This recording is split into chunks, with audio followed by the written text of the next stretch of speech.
Okay, so let me share my screen so that we can start.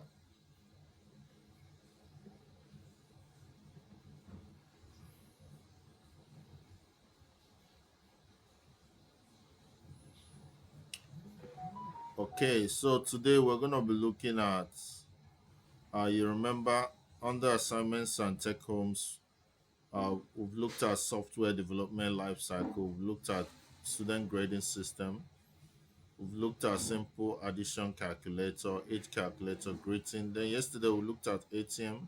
Today we're going to be looking at memory and purpose, the concept of memory. And for us to be able to understand this, we look at the variables and data types that we looked at before. We say that every information that concerns the world or anything around us is captured as data. And that data could be your name, it could be your age, it could be the prices of commodities around us, it could be questions like, are you currently a student or not a student? Are you a man?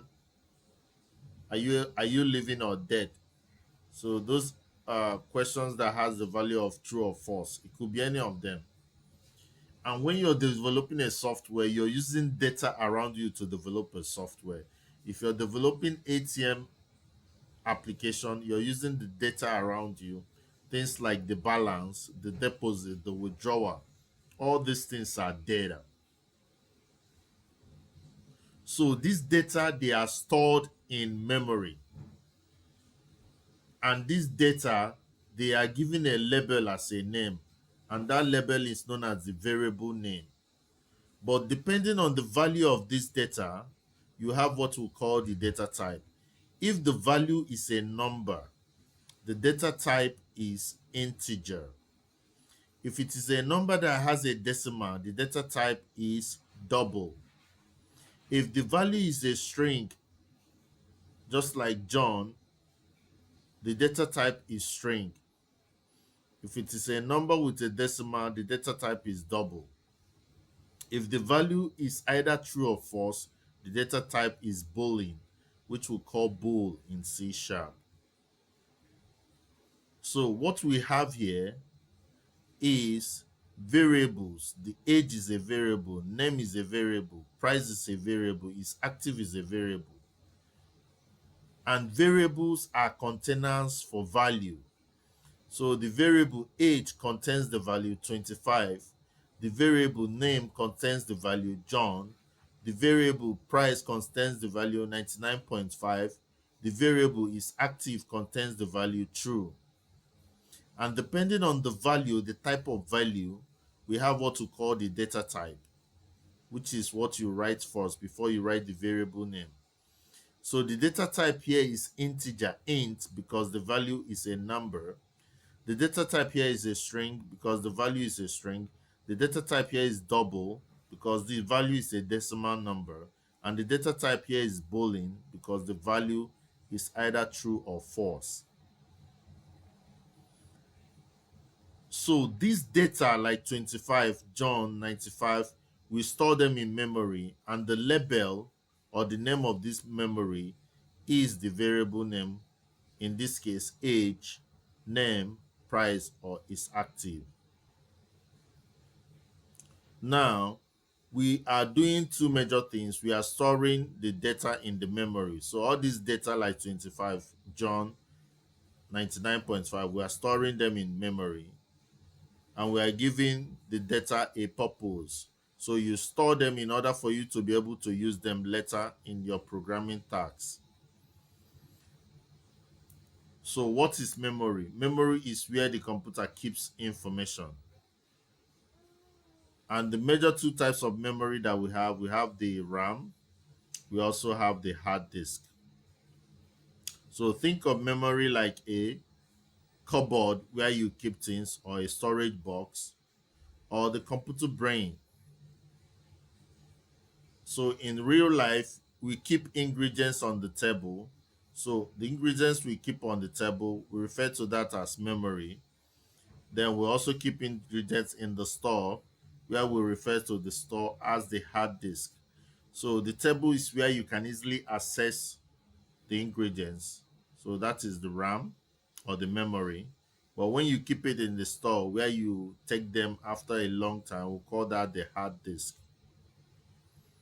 So you only place what you need right now on the memory. So that is why when you're writing code and declaring your variables are stored in the memory because you want to use them right now to write your coding logic. So as we write code, we are saying that computer, please create a small memory space and store the value of 25. So that memory space is called age.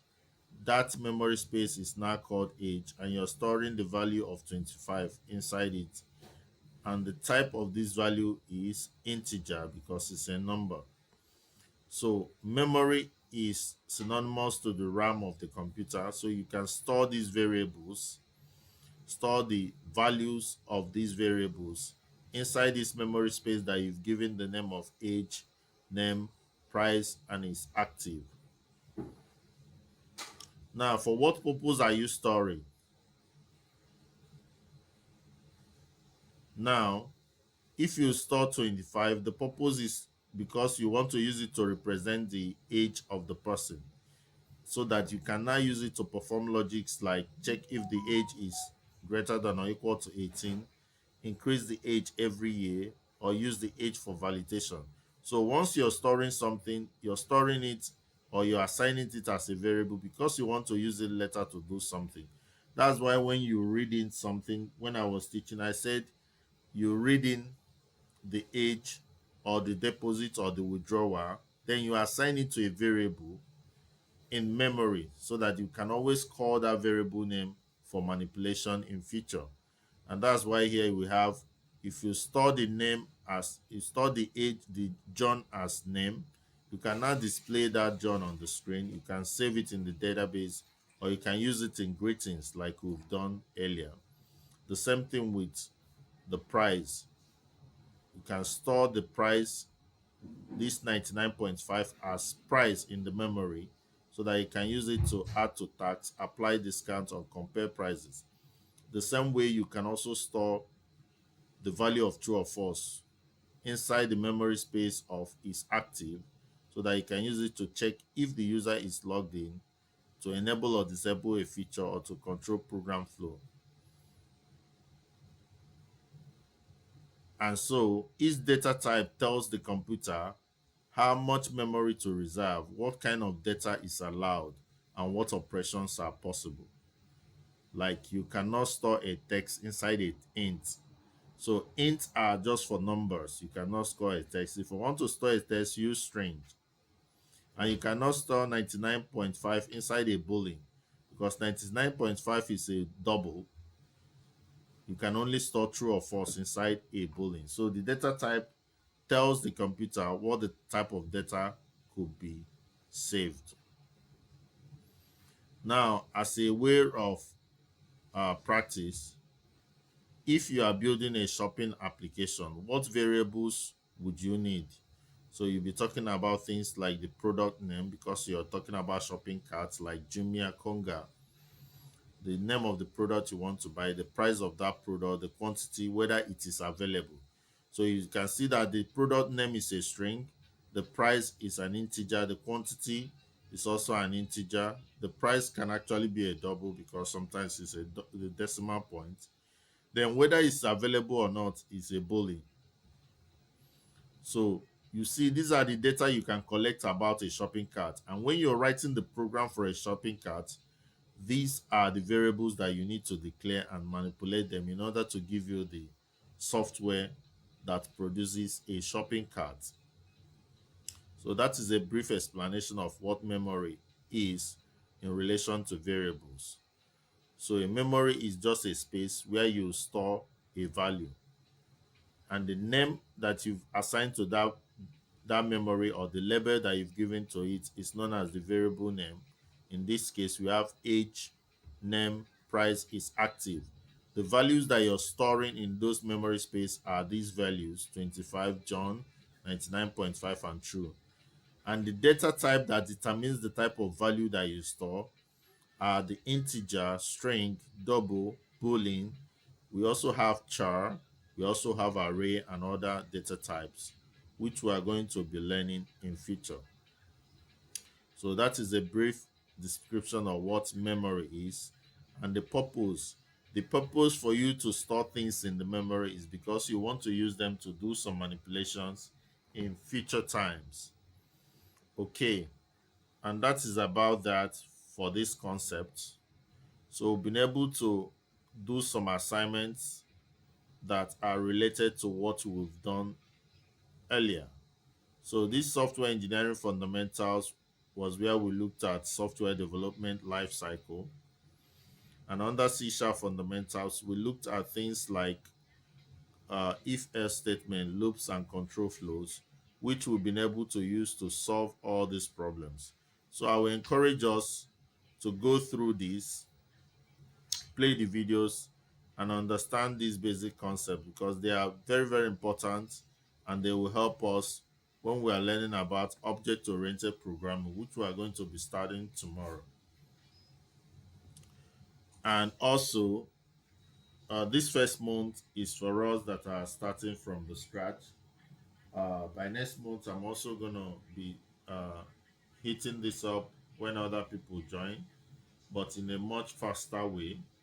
And that's why it's good that you try to pick some things up now by looking at the videos that we've done so far. If you have any questions, you can always ask me in the on WhatsApp. For those of us that are still getting your computers, please make sure you get your computer ready at least before the end of the month so that you are fully set up and all the things you need in your computer installed. So if you are going to be coding this, you will need a VS Code or Cursor or Visual Studio. You also need the .NET SDK. And if you're using VS Code, you need Node.js. You also need Git because we are going to be pushing all our codes to Git. So once you have your systems ready, chat me up so that I will take you through the installation so that you know what and what to install and you know how to start running basic programs.